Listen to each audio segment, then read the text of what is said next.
convite, sempre um prazer estar aqui. Bom, falar sobre a apneia obstrutiva do sono. Primeiramente, o que é a apneia? Muitos vão falar que a apneia é aquilo que transforma o homem em uma motosserra. Quase isso. Na verdade, a apneia pode ser dividida em cima da apneia obstrutiva do sono e a apneia central. A apneia obstrutiva do sono é aquela que provoca uma obstrução das vias aéreas superiores e, com isso, existe um movimento respiratório, só que sem uma adequada oxigenação dos pulmões. Isso ocorre com uma frequência em torno de 5 ou mais por hora. Isso promove uma redução da saturação de oxigênio e, consequentemente, promove microdespertares à noite e uma fadiga, sonolência diurna. A apneia central, por outro lado, nada mais é do que a tradução de uma alteração do sistema nervoso central ou insuficiência cardíaca que deprime o centro respiratório com redução de movimentos respiratórios e, consequentemente, também com redução da saturação de oxigênio e fadiga e sonolência diurna. Bom, o perfil do paciente é, sim, aquele gordinho, homem, e esse perfil de obesidade, sexo masculino, pessoas com alterações de face, se assemelha em alguns pontos com o perfil de risco também do paciente com fibrilação atrial. Existe, afinal, associação entre a síndrome obstrutiva do sono e FA mesmo? Vários estudos tentam demonstrar isso. Esse estudo um pouquinho mais antigo, por exemplo, que é um caso controle, avaliou pacientes encaminhados para um ambulatório de cardiologia e separou aqueles que tinham presença de fibrilação atrial e comparou aqueles que foram encaminhados para um cardiologista generalista. E ele demonstrou que aqueles pacientes com fibrilação atrial tinham uma prevalência de síndrome de apneia obstrutiva do sono significativamente superior àqueles outros. Em torno de 49% dos pacientes tinham, ao passo que os outros pacientes tinham em torno de 32%. Tem alguns viés desse trabalho, é um trabalho que avaliou a apneia única e exclusivamente com questionário. Mas outros estudos com maior poder, que avaliaram, por exemplo, essa corte, que avaliou em torno de 3.000 pacientes, que avaliou pacientes que foram encaminhados para um ambulatório de polissonografia e que acompanhou eles durante um período de em torno de 4 anos, demonstrou que aqueles em que o diagnóstico era confirmado pela polissonografia, houve uma incidência significativamente superior comparado com aqueles que não tiveram. Uma incidência de em torno de 14% no período de 4 anos. E o que demonstra também que esse trabalho é que aqueles fatores clássicos da fibrilação atrial foram demonstrados também nesse trabalho. Hipertensão, sexo masculino, mas há um detalhe bastante interessante aqui, que aparentemente a incidência de apneia está associada à saturação do oxigênio durante a noite. Aqueles pacientes com menores saturações durante a noite tinham maior incidência de apneia do sono. Além disso, outras cortes demonstraram, por exemplo, que a apneia obstrutiva do sono nos pacientes que têm FA são fatores de riscos isoladamente independente para AVC. Aqueles pacientes que têm a fibrilação atrial e têm a apneia do sono têm maior risco, sim, de desenvolver AVC, em torno de 3 vezes mais. Além disso, pacientes submetidos à cardioversão elétrica com fibrilação atrial, quando seguidos por um período de 12 meses, a gente consegue demonstrar, essa corte é uma corte bastante interessante, pacientes que tinham polissonografia que demonstrava a presença de apneia do sono, aqueles que tinham apneia do sono tinham uma recorrência de fibrilação atrial significativamente superior àqueles que não tinham. E o mais interessante, aqueles pacientes que eram tratados para apneia do sono tinham resultados bastante semelhantes aos controles, aqueles que não tinham apneia do sono, sugerindo que sim, o tratamento da apneia do sono parece traduzir em menor recorrência. E essa meta-análise, uma meta-análise recente, com quase 4.000 pacientes, demonstrou que aqueles pacientes que possuem apneia do sono têm recorrência também após ablação. Isso quando a apneia é avaliada por polissonografia. Pelos questionários, aparentemente, essa associação não é tão evidente assim. Bom, e qual seria o mecanismo fisiopatológico para o desenvolvimento do FA nos pacientes com apneia obstrutiva do sono?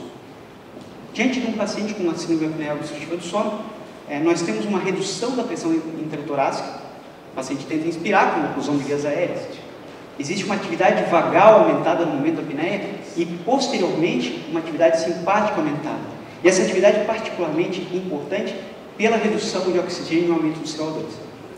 Com a redução da pressão intratorácica, consequentemente aumenta o retorno venoso, existe um aumento da tensão arterial, um remodelamento arterial, um aumento arterial, e isso associado à obesidade vai levar à hipertrofia ventricular esquerda, mas por si só é um gatilho para o desenvolvimento da fibrilação arterial.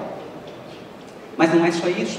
A própria atividade vagal altera o período refratário, o potencial de ação, bem como a atividade simpática. E como a doutora Karina falou, são motivos também para desenvolver um substrato para o desenvolvimento da fibrilação arterial.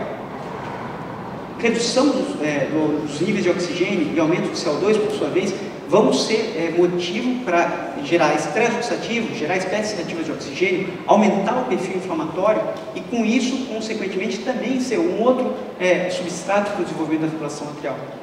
Lembrando, entretanto, que todos esses gatilhos aqui são gatilhos não só para a fibrilação arterial, mas para outras doenças conhecidas do cardiologista: hipertensão, insuficiência cardíaca, doença arterial coronariana. Ou seja, todos esses gatilhos vão favorecer o aparecimento da fibrilação arterial, mas também de outras doenças que eu não vou entrar em detalhe aqui.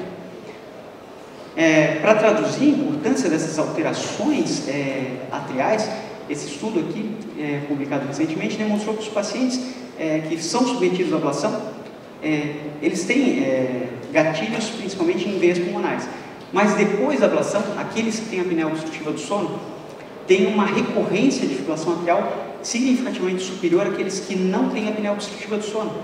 E isso se dá principalmente por gatilhos que não estão nas veias pulmonares, ou seja, gatilhos arteriais em consequência de todo aquele processo fisiopatológico que mencionei anteriormente. Bom, quando e como que a gente vai poder tratar esse paciente com apneia obstrutiva do sono? Isso é uma recomendação da diretriz europeia. Todos os pacientes com fibrilação arterial devem ser, no mínimo, investigados quanto a sintomas e sinais de apneia obstrutiva do sono. Como isso deve ser feito? Existem várias tabelas, várias escalas que podem auxiliar o cardiologista clínico a identificar um paciente de maior risco de apneia obstrutiva do sono. É claro que não é o padrão ouro, mas elas conseguem direcionar o clínico a saber quando ou não investigar de uma forma mais invasiva, como uma polissonografia. Aqui são várias, eu não vou entrar em detalhes de cada uma delas, mas uma é bastante útil pela facilidade, que é a escala Stop-Bang. Ela, na verdade, é um acrônimo de várias perguntas que podem ser feitas para o paciente. O S de snoring, se o paciente ronca alto. O T de tired, se ele permanece durante o dia cansado. O O de observe, se o paciente foi observado com acompanhante, que ele tem pausas inspiratórias durante o sono. O P de pressure, se o paciente tem uma pressão elevada.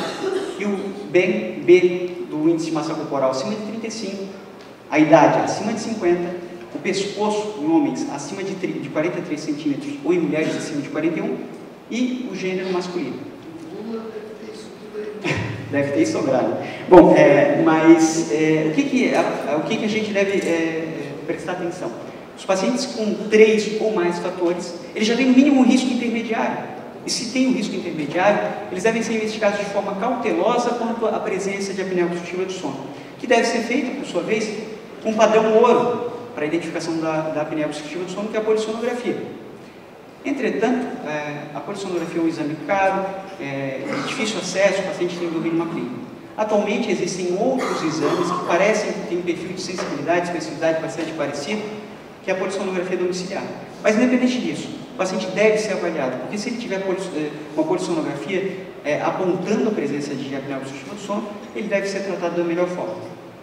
E como tratar? Mais uma vez, a diretriz europeia deixa claro que os pacientes devem ser todos tratados com a presença de apneia obstrutiva do sono. E esse tratamento deve ser dado com medidas, com medidas comportamentais, reduzir ingesta de álcool, reduzir peso, fazer uma higiene do sono, mas sem dúvida nenhuma o fator principal é o CPAP. Pressão positiva que vai promover um benefício para o paciente. Bom, os pacientes sempre reclamam, o CPAP é bastante desconfortável, e o paciente vai dizer, puxa, eu vou usar uma tromba de elefante à noite. Se eles soubessem, pelo menos aqueles que se adaptam bem, o benefício e a melhora da qualidade de vida, talvez ele não fosse reclamar disso. E realmente, além da melhora da qualidade de vida, evidenciada por vários estudos, ele também demonstra uma melhora no perfil dos pacientes com população arterial. O estudo óptico, por exemplo, demonstrou que os pacientes que tratam com CPAP reduzem a progressão da fibrilação atrial, aquela paroxística para virar permanente e por aí vai. É claro, mais uma vez, que o CPAP demonstra uma melhora da qualidade de vida. Entretanto, são escassos os trabalhos que tentam avaliar o CPAP num paciente com fibrilação atrial. Quando a gente tenta avaliar isso no perfil geral de pacientes, os pacientes com apneia obstrutiva do sono que são tratados com CPAP, infelizmente, apesar de melhorarem a qualidade de vida, não demonstraram uma redução de eventos futuros. Não tiveram redução de mortalidade cardiovascular, ou AVC, ou internação por insuficiência cardíaca. Ou seja, ainda há um campo vasto para estudo com relação a isso, para saber se realmente o CPAP tem benefício com redução de mortalidade e desfechos duros nos pacientes com fibrilação atrial. Muito obrigado.